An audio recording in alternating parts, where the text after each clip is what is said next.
জেলার মোথাবাড়ি রাজ্যের রাষ্ট্রমন্ত্রী সাবিনা ইয়াসমিন তার উপস্থিতিতে মুসলিম নেতারা বললেন আমরা এখানে 65, হিন্দুরা 35, ওরা সব বিজেপি কে ভোট দেবে, তাই আমাদেরও এক হতে হবে। এবং কি ধরনের কুৎসা, বিজেপি নাকি এলে দাড়ি রাখা যাবে না।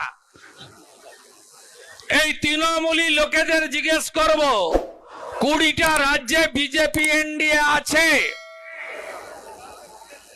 কোথায় কোন মানুষ দাড়ি রাখতে পারে না, ধর্ম পালন করতে পারে না, তার একটা উদাহরণ দিতে পারবেন?